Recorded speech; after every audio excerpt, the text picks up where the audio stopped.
Hey y'all, today I'm going to show you how to prep your turkey for Thanksgiving. Now I have a 17-pound turkey.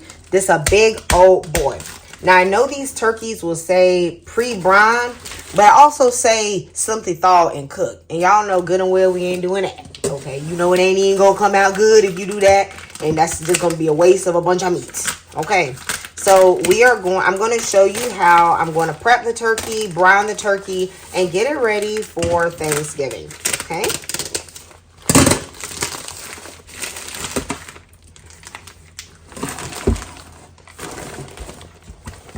I have already washed my sink. The best thing to do is to just do this straight in the sink, y'all.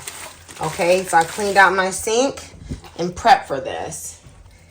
Now, the turkey is going to come with a little plug. You want to pull that out. You really need to use a real meat thermometer. These are totally inaccurate. This turkey has been thawing for about a week. And believe it or not, it is still not totally defrosted. So inside, you can see there's still a little bit of ice. But it's fine. It's okay enough to dry brine. Okay. So what I want to do is I'm going to take out this turkey neck. I'm going to go ahead and use that for something else. And we need to find the giblets. You do not want to cook the giblets in your turkey. Okay, big mistake. I'm going to run a little cool water over this turkey just to help me manipulate it a little better. Because there's still a little bit of ice, it's just going to help get rid of some of the ice. Usually the giblets, if they're not inside of that cavity, then they're at the top here in a bag. And yep, that is exactly where they are. Okay, we're going to take these out and put these to the side. I like to just store them in a container until I'm ready to use them. I'm going to cook this in advance for my dressing just to get some broth going.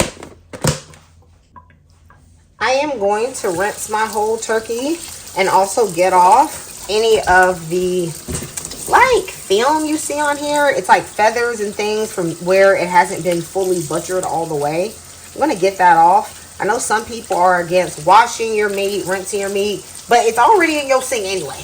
So you may as well just go ahead and do the extra step of just getting a little extra prep on that turkey. Okay, just making sure ain't no residual ice or anything in it. Like inside, I can feel it's a bit icy.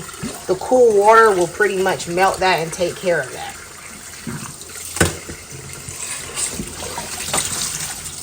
I'm also going to take off this plastic bit. I don't like to use these. I prefer to just tie the turkey myself. Or if the turkey is like naturally, put under with, sometimes they'll put the turkey legs under the skin here. I'll go with that, but I don't like baking plastic that long.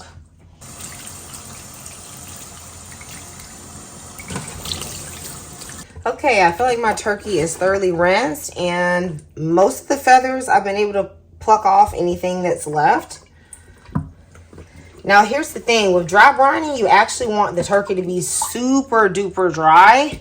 So I am going to use some paper towels to dry this very well.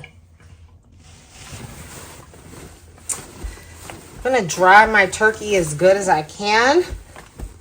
With trying to avoid ripping the skin, unfortunately, mine seems to have some nicks in the skin already. But that's fine. I just want to try not to make the issue worse. The roasting pan that you're going to cook the turkey in is the best thing to put it in because you already know it's going to fit. Most people don't have like additional pans and stuff that can fit a big old turkey. So this is the easiest thing to do. And then of course, since there has been meat in this sink, we need to clean it, okay? Bust out them bubbles. Get busy. Okay, y'all, now that I've wrangled Big Bertha into this baking dish, I am going to finish drying her off, okay? So I want to go in and just make sure that the top side, the back side, all of this turkey is as dry as I can get it. Also, while you're doing this, you're going to be able to rub off any additional feathers or things like that that are on the turkey. I do know some people like to dry brine on a baking sheet with a rack, and you can do that if you need to. But for me, that's more manipulation than is necessary because I'm already going to roast this turkey on this. So I don't want to keep flipping it back and forth between different dishes considering how heavy this is. I mean, this is a baby. Okay, this is 17 pounds. What I have here is 3 tablespoons of kosher salt. You don't use table salt. You don't use Himalayan pink salt. None of your bougie salt. Just pure kosher salt. You want to use a tablespoon of salt per 5 pounds of meat. Now, technically, since this is a 17-pound turkey, I could use more salt than this. But I am going to be using an injection and other things in the meat, so I'm not going to add additional salt to this. I think 3 tablespoons is actually pretty okay. What you want to do is take your dry brine and go all over the turkey. Okay, take your salt, rub it in well. Now, I don't really fool with wet brining because wet brining is very messy.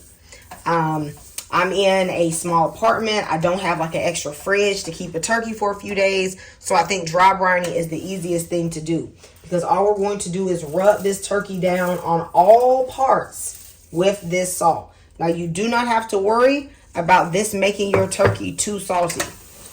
It is really hard to oversalt a turkey. And you even can add more seasonings to this. What I'm going to do is I'm going to carefully try to separate the skin from the meat. Very carefully because I want to minimize any damage to the skin because we need that skin. Okay? Turkey need the skin so it don't be dry. Also, it's very tasty. So try to get your hand all up in there.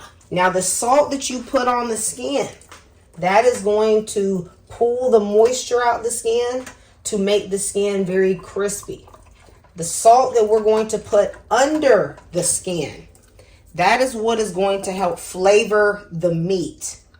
But I'm still going to end up doing an injection on this turkey. And this breast is so thick that you need those injections to really get flavor in there. So I'm going to take more of this dry brine, or salt I should really say, and rub it in here. You can, if you want, put herbs, pepper, garlic, poultry seasoning, all that stuff in here if you want to. But none of that is going to penetrate into the meat. The only thing that will penetrate the meat and dry out the skin is the salt. Some people also like to add like 3 tablespoons of sugar. You could do that. That can help with caramelizing the skin. However, I'm going to use a compound butter for this turkey.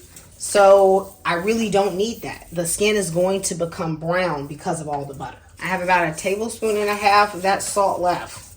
And it's going to go all over this turkey. Don't be shy. Okay, now that the back is done, I'm going to flip her back over. All right, I'm going to put this turkey in the refrigerator for at minimum 12 hours. But I'm actually going to be doing 2 days. That's going to draw all the moisture. You do not cover it. You leave it open just like this in the refrigerator. And you just let the air circulate around it. That's why I have it on a roasting pan, because air can get under it and dry the turkey and get all around it and dry the turkey skin out. Okay, so you do not cover it. To me, 2 days or 24 hours is the best, but 12 hours is okay. So y'all, let me know if you found this video helpful, informative, if you're going to try doing a dry brine, and come back later and you're going to see how I prepare this turkey.